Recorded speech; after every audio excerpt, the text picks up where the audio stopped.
y'all, it's Stacy with southernbite.com, and y'all, I have one of my most favorite recipes from the blog today, my quick and easy Stromboli. Y'all, this is 5 ingredient easy, which makes it the perfect weeknight meal. Now, we're gonna start by collecting our ingredients. This comes together so fast. It's one of those things that you can really do right as you get home and have dinner on the table in less than 30 minutes. 5 ingredients. We've got cheese, we've got pizza sauce, pepperoni. Here I've got a pound of Italian sausage. Now this is bulk, a sausage that you buy at the grocery store. It comes in a pound package. Go ahead and cook the whole thing, right? Brown it all. Let it actually brown in the pan. Don't just sit here and stir it constantly and cook it through. You actually want to get some of that brown color on it because it adds flavor, right?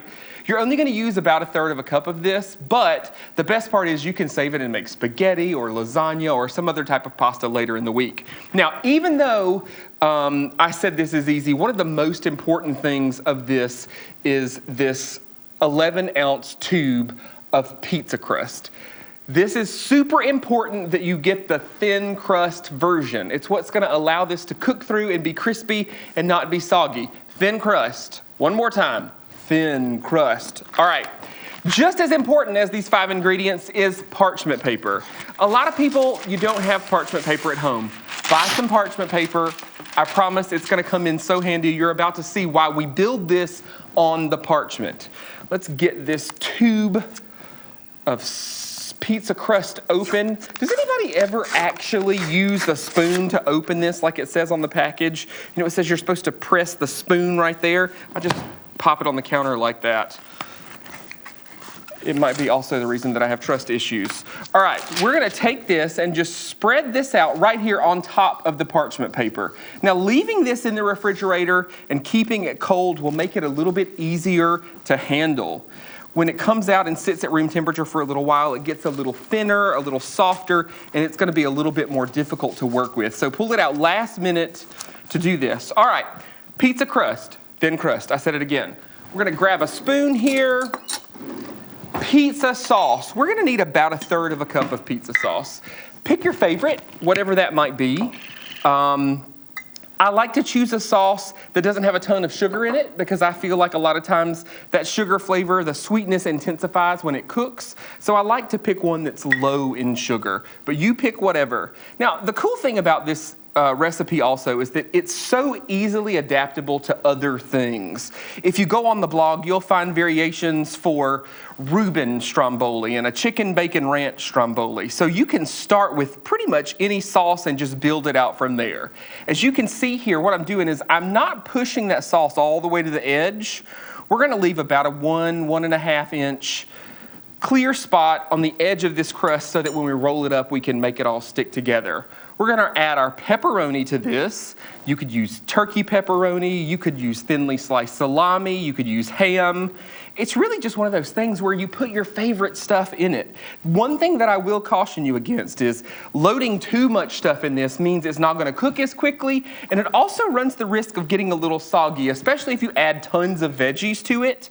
I also recommend that if you're gonna do veggies, saute them or roast them in the oven just for a little while, just to get a little bit of that crispness off of them. It'll just end up better in the whole long run here. All right, about 1/2 cup, 1/3 cup, 1/2 cup, something like that of our Italian sausage that we've got browned. We're just gonna add this right to the top.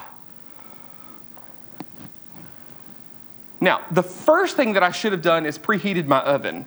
We're gonna preheat the oven to 400 degrees. Let's hope that preheats quickly.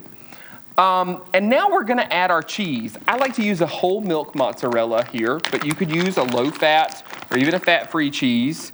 We're gonna add about 2 cups of cheese to this. We want all that cheesy deliciousness, right? If we're gonna eat Stromboli, let's eat Stromboli, right? We wanna see that cheese. Okay, now, here's the part where this parchment paper is super important. It's gonna help us roll this up. A lot of people are kind of intimidated by this step, and having the parchment here makes it so much easier. We're actually gonna use this parchment just to help us flip it over. And as we roll, we'll just pull that parchment up and just keep rolling. Without the parchment, it makes this process a whole lot more difficult. We're gonna roll it up, and then we're gonna carefully slide it right back to the center of our parchment paper here. Remember, it doesn't have to be pretty. All that matters is that it tastes good. And I promise you, I can't control what it looks like, but I can tell you this is gonna taste amazing. All right, we're gonna roll it up. We're gonna pinch these edges together so we keep all the goodness inside the Stromboli. And then we're gonna fold these edges under. Now, another thing that's super important with this is we don't wanna trap all that steam inside, because what's gonna happen is it's gonna steam everything and not cook it, right? We don't want it steamed, we want crispy deliciousness. So we're gonna cut a few vents in the top of this crust, and that's gonna allow that steam to escape and allow everything to be crispy and delicious without being steamed. Steamed pizza sounds awful, right? Steamed Stromboli does too. Okay, here we go. Look how beautiful that is, right? Now at this point, you could brush it with some melted butter, you could do an egg wash, you could sprinkle some Parmesan cheese, some Italian herbs on the top, whatever you want. I like easy, y'all know me, so I'm gonna leave it just like this. It bakes up beautifully without any trouble, without having to go through another step of adding something else to that. I've got a sheet pan here. Another reason this parchment is so great is it allows us just to pull it right on top of the pan like that. Look at that, see? How quick did we do that, y'all? All right, in our 400-degree oven for 15, 18, 20 minutes, something like that. You're gonna wanna watch it, because depending on how thinly you stretched this dough as you rolled it up, the cook time is gonna change just a little bit, but it's gonna run about that time and be perfectly golden delicious.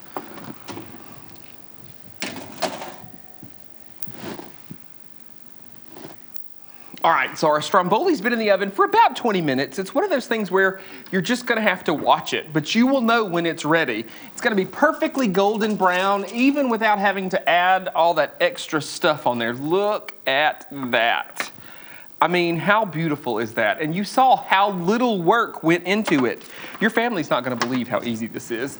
And the best part is that you don't have to tell them. All right, let's transfer this to a cutting board.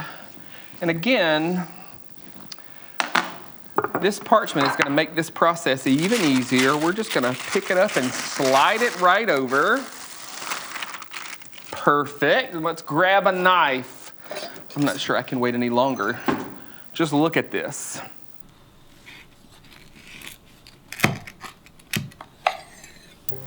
All right, y'all, check this out. Ooh, look at that cheese pull. I can't wait, I have to try it.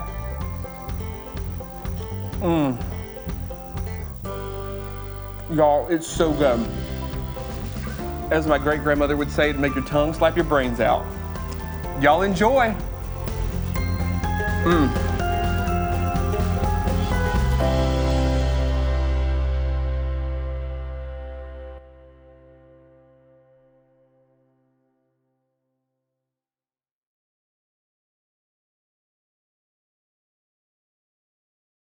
Hey y'all, thanks so much for watching that video. Now do me a favor, y'all. Subscribe to the channel, like this video, and then be sure to hit that bell icon. That way, all of y'all will be notified when we post new content. Now I'm serious, y'all. Y'all over there, y'all down front, y'all need to do it too. Yeah, y'all over there, y'all like it too. Oh, y'all need to subscribe. Y'all.